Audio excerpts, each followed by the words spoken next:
তার জন্য অনেক বেশি চ্যালেঞ্জিং ছিল। বাট আমার মনে হয় কাজটা দেখার পর আপনারা সবাই রেহানের প্রশংসাই করবেন। তো ভালোবাসা আমার মনে হয় পুরো মাস জুড়ে থাকে ফেব্রুয়ারি। তো সেই হিসাবে আমার মনে হয় কোনো সমস্যা না, 18 থেকে আসলেও মানুষের ভালোবাসার ফ্লেভারটা পাবে। জিনিসটা এতটাই আসলে সেন্সিটিভ, এটা টাচ দিলে হয়তো অনেকে বুঝে যাবে। তো আমি টাচও দিতে পারতেছি না। আমি অনুরোধ করবো কষ্ট করে কাজটা দেখতে, শেষে গিয়ে আমি বিশ্বাস করি কেউ নিরাশ হবেন না এবং সবাই কোনো না কোনো একটা অনুভূতি নিয়ে আসলে মানে কাজটা শেষ করবেন আর কি। Thank you so much.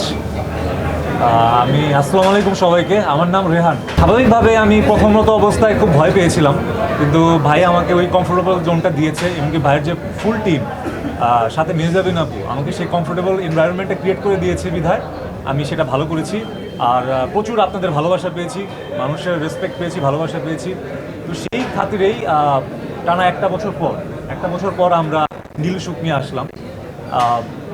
স্ক্রিপ্টটা আমার জন্য খুবই চ্যালেঞ্জিং ছিল।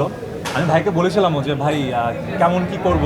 তো ভাই সেই জিনিসটা নিয়ে আমাকে প্রিপারেশন নিয়েছে, আমার গাইডলাইন কিভাবে করতে হবে, সাথে আবার মেহজাবিন আপু। সো একটা এনভায়রনমেন্ট ক্রিয়েট হয়েছিল খুবই ফ্রেন্ডলি।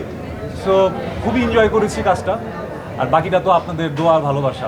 না, ভাইয়া যেটা বললো যে ডেফিনেটলি নতুনদের চান্স পাওয়া উচিত। আমি তো নতুন, ডেফিনেটলি ভাইয়া আমাকে চান্স দিয়েছে। ভাইয়া আমাকে একটা কথা বলেছিল আজ থেকে 1 বছর আগে, সেই কথাটা আপনাদের সাথে শেয়ার করতে চাই।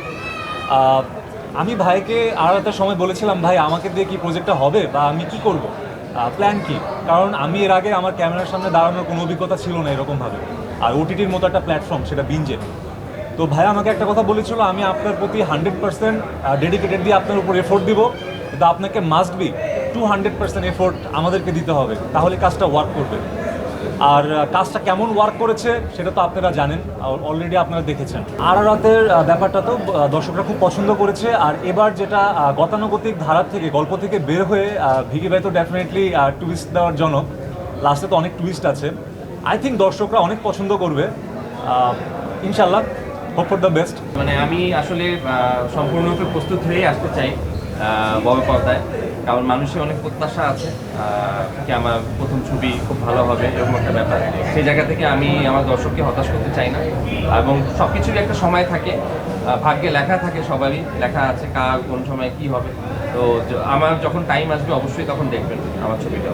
এটা ব্যক্তিগত ভালো লাগার জায়গা থেকে আমি নিজে এই ধরনের গল্প দেখতে ভালোবাসি, ভালো লাগে আমার কাছে। যেমন একসময় আলফ্রেড হিচকক কাজ করতেন, উনি এই ধরনের সাসপেন্স থ্রিলার নিয়ে কাজ করতেন, ওনার কাজ আমার খুব ভালো লাগে। তো আমার যে কাজ দেখতে ভালো লাগে ওই কাজ বানাইতেও ভালো লাগে, খুবই স্বাভাবিক। মানুষ যে জিনিসটা পছন্দ করে সেটা নিয়েই থাকে। তো আসলে আমার কাছে মনে হয় যে কোনো অডিয়েন্সকে আপনি যদি একটা ভালো সাসপেন্স স্টোরি দেন, সে অবশ্যই বসে সেটা দেখবে, যদি আপনি ভালোভাবে সেটা বানাতে পারেন। রেহান খুবই হার্ডওয়ার্কিং একটা ছেলে, এবং আমার মনে হয় তার যে একটা পরিশ্রম করার যে একটা চেষ্টা আছে সেটা যদি সে বজায় রাখে তাহলে আই থিঙ্ক খুবই ব্রাইট একটা ফিউচার। যেহেতু দেখতে সে খুব হ্যান্ডসাম, মেয়েরা খুব পছন্দ করে তাকে, আমরা দেখেছি। তো সেই জায়গা থেকে যদি অ্যাক্টিংটা সে আরও পারফেক্ট করতে পারে এবং ওই পরিশ্রমটা করতে থাকে, অ্যাক্টিং কিন্তু শেখার বিষয়।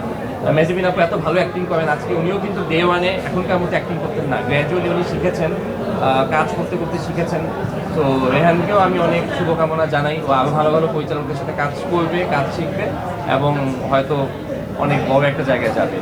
সেটা হচ্ছে যে ভিকি ভাইয়ের সাথে সবসময় আমার কাজ করার ইচ্ছা ছিল। আমি অনেক ছোটোবেলা থেকেই ভাইয়ের কাজের ভক্ত। ভাইয়ের এর আগে পুনর্জন্ম, ভিড্রাম বা অনেক কাজই ছিল, আমি দেখেছি, ভাইয়ের ভক্ত ছিলাম।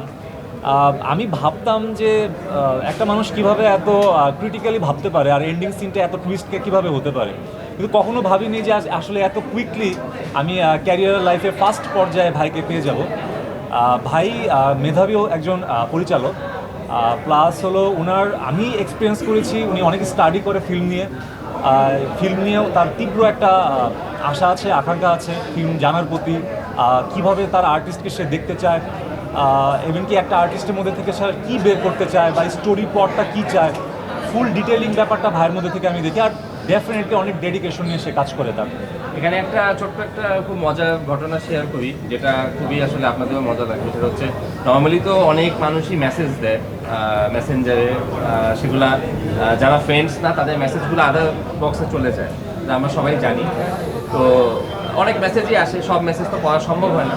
তো ওর সাথে যখন কাজ করলাম, কাজ করার পর যখন রেহান মেসেজ মানে মেসেঞ্জারে যখন আমরা অ্যাড হলাম, তখন দেখলাম ও 2022 সালে রেহান একটা মেসেজ দিয়েছিল আমাকে, ভাইয়া আপনার সাথে কাজ করতে চাই। ওই মেসেজটা আমি দেখিও নাই।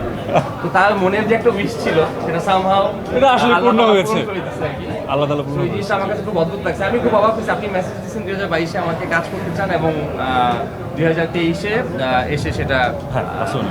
ডিসেম্বরে শুটিং করি আমরা, ডিসেম্বরে এটা। আর 24-এ হচ্ছে প্রজেক্টটা রিলিজ হচ্ছে। তো ব্যাপারটা আমার খুব মজার লাগছে। তো আপনি যদি আসলে মন দিয়ে কিছু চান, আমার কাছে মনে হয় আপনাকে সেটা হেল্প, মানে আল্লাহ সেটা হেল্প করবে আপনাকে। ইভেন কি আমি এটাও বলতে চাই, আমি এখন ভাইয়ের সাথে বসে ইন্টারভিউ দিচ্ছি, এটাই আমার কাছে অলৌকিক লাগতেছে। আমি আসলে নিজেকে নিজে মানতে পারছি না। Thank you so much.